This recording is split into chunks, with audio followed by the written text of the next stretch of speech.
much love and gratitude for that time. But I have a new love in my life now. I'm sorry. And I want to hang out with her. Yay, I'm a winner. You are, really. You are the winner. You're the winner. I'm actually the only person on the planet to have not seen Grey's Anatomy. And in a way, I'm kind of glad that I hadn't before I met you. Why? I don't know, because everyone was like, oh, you've not seen it, and there was... That was, no, it is. I love New York audiences. Yeah. That was really like, about female power. Yeah. And you're the only one standing up for someone, right? Is that what I'm? Yeah, my character plays. My character is the midwife. Yeah. Which means a lot, you know, the person who ushers in life and then also deals with death. Yeah, I like how you look like you were scrubbing in. Everything is coming back to surgeon. To catch the baby. Oh, it was a terrifying thing back in the day. I'm so glad I didn't have a baby back then. But you posted this note. This is sad but hilarious. This is from your mom one Mother's Day, and it says, I wish you were neater. Yeah, can you see then that? Then I would love you more. Yeah. Mom. Okay, I can see people are shocked, right? So she finds a piece of cheese, right?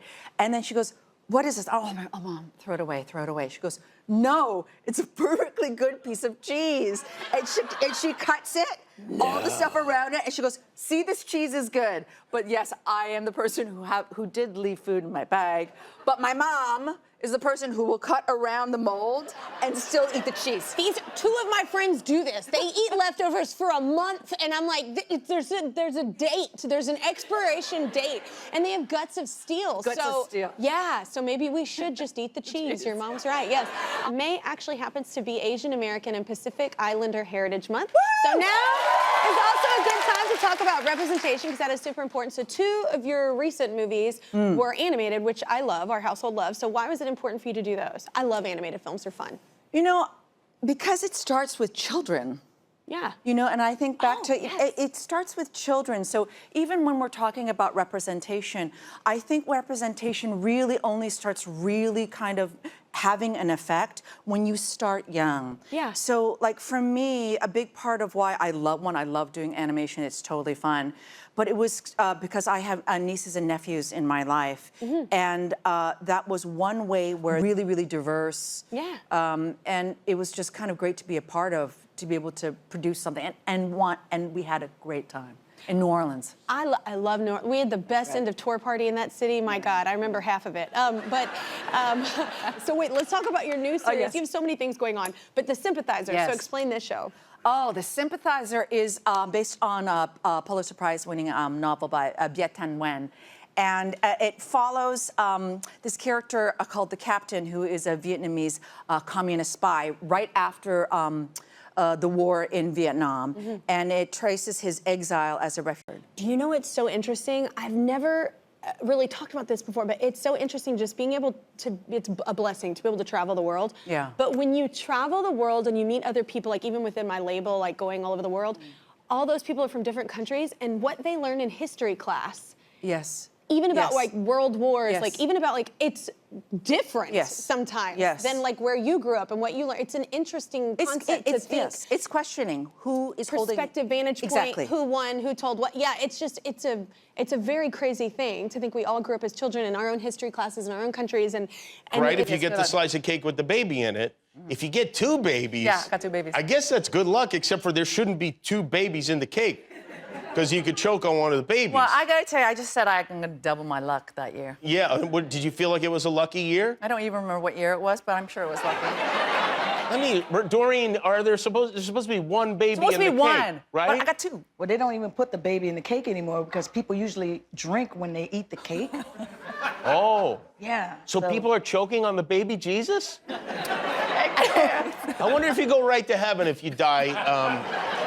Or hell, I don't know how that works. Wow, very interesting. I know you have your nieces here tonight. I do. They're going to the premiere of the movie. Yeah, last year. You posted something. This is a photograph of a gift you received. Who put this gift together for you? I'm not going to tell you. It's everyone you know, right? This was put together by someone very, very special to me. Okay. But in it is everyone I know. It was one of the most amazing small town called Nepean, just outside of Ottawa, the capital. And so a lot of my early career was just scrapping away of trying to get myself on camera in any kind of form. So when this opportunity came of The Diary of Evelyn Lau, which was a television film for the CBC, I knew it was going to change my life. I was still in theater school at the National Theater School. My sister's friend saw an ad. It was an open audition call for young Asian actresses. And my sister called me. I remember this so well. I can feel it. She goes, my friend said there's this open audition for this thing. And she was telling me about it. And I remember this feeling of like, this is mine, it's mine.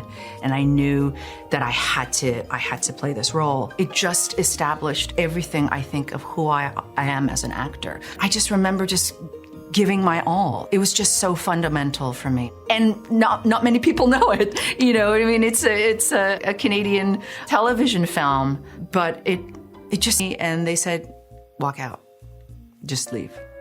Because they couldn't get the deal that they felt that I deserved, which I am eternally grateful to them for. And so I was like, okay, I gotta leave this audition. But I would say, thinking back to it, I was at that point in my career of practicing that no. I had to systematically start focusing on how I wanted to build my career in the way of just internally. Now I'm ready to say no. Here's work, here's this. I'm ready to say no if it doesn't match up to where I want it to be. So I said no, but then Shonda said, so ladies, first of all, congratulations on the huge success of the show. Thank you. I mean, huge. What an incredible first season. And to think it's this popular and named the best show of 2018 after the first season. What is that like? Amazing. Amazing. Because I mean, I know for me, I'm acutely aware of how just difficult that is and how extraordinary and special that is. So I'm gonna tell you, I feel like we're fully embracing it. Yeah. You have to enjoy it, you know, rather than find it like a daunting, especially coming back for... And it can be daunting as well, course, you know, all that. But it's like... It's so special, and I've never been a part of a show that has like had this huge of a response, so it's like, it's been nice just to kind of bask in it for a little while. And ride the wave. And then obviously you hosted the Golden Globes. Yes, I did. The Smashed first it. Asian to ever host and smashed it. And you looked amazing. Thank you. All those outfits were incredible. You were great. I want to make sure I get this right. The first woman of Asian descent to win multiple Golden Globe Awards. Is that true? I think that's true. And it's been 39 years since a woman of Asian descent won for Best Actress. Yes, someone told me that 39 once. It was years. Shogun. But also, I would say the first person of color to host or co-host the Golden Globes. Yeah. I felt really, really very, very proud of all of those factors. But it's like, we gotta... That was even possible.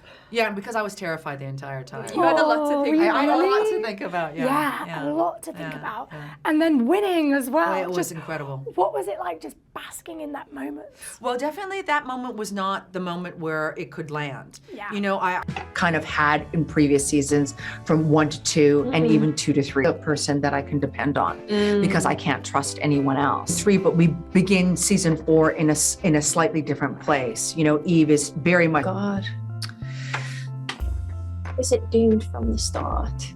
You know, a proper romance is always doomed. Remember then just going in for a test. So, you know, when you test for a pilot, it's kind of like the last, you know, you meet the network and all that stuff. It's like the last part of